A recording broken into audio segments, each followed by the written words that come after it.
0.75. Bien, luego otra cosa que podemos hacer con nuestro multímetro es el medir las resistencias. Comentaba para todos aquellos que estamos en el curso de diagnóstico de ECUs que precisamente tenemos en las computadoras muchas resistencias, o en los circuitos eléctricos nos vamos a encontrar tanto resistencias fijas como resistencias variables que tengo aquí a mi derecha. Las resistencias físicas las hay de diferentes tamaños porque tienen que ver con su capacidad para disipar el calor. Así entonces, estas resistencias que tú ves aquí son componentes electrónicos que se colocan en los circuitos electrónicos con el fin de limitar, controlar el paso de la corriente en ese circuito. Y el tamaño no tiene que ver con la cantidad de ohms que pueda presentar al paso de la corriente, la resistencia, la oposición, sino el tamaño tiene que ver con la capacidad para disipar el calor. Por ejemplo, esta resistencia a mi izquierda, llamada de cerámica, algunos le llaman de piedra, algunos le llaman de alambre, es de 220 ohms. O sea, su resistencia es muy poca. Sin embargo, tiene una capacidad de 5 watts. En este caso, los watts no es otra cosa más que la multiplicación del voltaje por el amperaje que aquí está fluyendo. Así que entonces, eso genera calor, la corriente al pasar, y a una resistencia pequeña, simplemente la calentaría tremendamente. O sea, la quemaría, mínimo la pondría muy negra. Por eso es que las hay de diferentes tamaños. Y algo que se aprende en electrónica, bueno, es a determinar el valor de las resistencias según el color que estamos viendo en estas franjas o bandas. Y repito, el tamaño tiene que ver con la potencia que pueden disipar de calor. Estos que ves aquí son potenciómetros, resistencias variables. Tenemos muchas resistencias variables en el automóvil como sensores. Los que más conocidos, bueno, pues son empleados precisamente, por ejemplo, en el pedal del acelerador que mencionaba Gray hace un momento, pero que ya hay otro tipo que son magnetoresistivos y no potenciómetros como estos que estamos viendo. También aparecen en el pedal del acelerador o en el cuerpo de aceleración, el sensor MAP, el sensor CTS, aunque son de otro tipo, de todas maneras siguen siendo resistencias variables, es decir, con el cual nosotros podemos controlar la cantidad de corriente que fluye en un circuito. Pues bien, para eso nosotros tenemos en el multímetro, tenemos la opción de poder medir cualquiera de estos, ya sea resistencias fijas o resistencias variables, eso no importaría. Si el multímetro ahí dice ahí la resistencia que es de 220 ohms, nosotros en este caso nada más seleccionamos nuestra selección de ómetro, aquí donde vemos la letra griega omega, y entonces simplemente vamos a medir la resistencia. Recuerda, no importando la polaridad y que no debe estar alimentado de corriente ese circuito.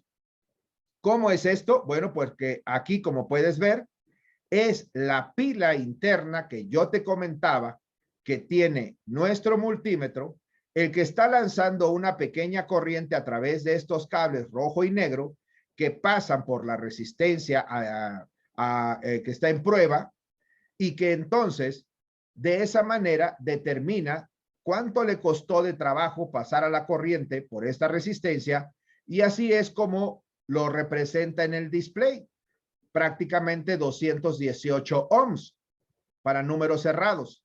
Recuerda que la resistencia tiene 220. Aquí nosotros debemos ser tolerantes. Todas las resistencias tienen un rango de error, más menos del 5%, del 10%, hay hasta del 20%, y hoy día en electrónica, microelectrónica, hay resistencias hasta de 0.5%, es decir, ya resistencias muy precisas, pero eso solo en aplicaciones especiales. Aquí podemos ver que me faltarían 2 ohms para completar los 220. La verdad es que está considerado dentro de lo normal, así está bien. quiere decir que no es ni siquiera el 1% de este valor. 200 ohms, 2 ohms falla. Ah, bueno, pues está bien. Ahora, aquí tengo yo, por ejemplo, esta otra resistencia que tú no lo alcanzas a ver, pero yo con mi mirada de águila veo que tiene los colores naranja, naranja, y de ahí tiene el café. Entonces sería una resistencia de 320 ohms. Sin embargo, resulta que aquí aparecen 326. Como te comenté, el margen de error en este caso es del 5%. Así que de 300 ohms, el 5% son 15 ohms, más 15 ohms menos. Le faltan apenas 4 ohms. Conclusión, está bien esa resistencia. Se considera dentro de lo normal, así que entonces vamos a tomarla en cuenta como aceptable. Ahí apareció ese código de colores, que es el que nosotros estudiamos, repito, en electrónica, y es el que finalmente, pues si no te lo aprendes, por lo menos tenemos que saber que existe para que nosotros podamos leer el valor de una resistencia. ¿Ok? Bien, ahora, luego tenemos nosotros esa otra resistencia más grandecita. Lo mismo vamos a hacer, repito, no hay polaridad. Esta es una resistencia de 150 ohms. Si es de 150 ohms, quiere decir que trae los colores café, que trae el color verde y que trae el color rojo. Entonces es, perdón, 1500 ohms. Café, verde, rojo, 1500 ohms. 1, 5 y luego 2 ceros, o bien lo multiplico por 100 al 1, 5, que son 15 por 100, 1500.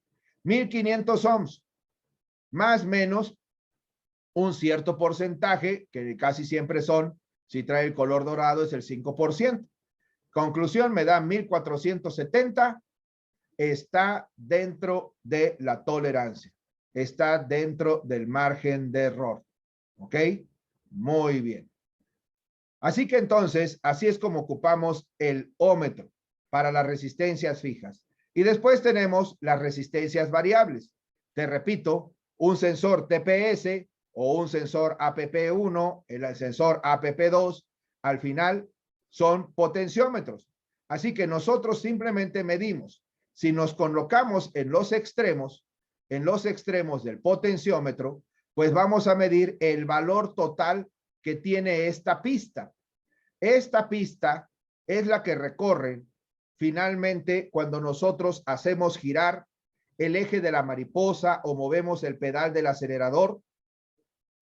Y entonces, de un extremo al otro, tal como lo estás viendo, nosotros estaríamos midiendo el valor total de ese potenciómetro, que en este caso supuestamente es de 5 kilos.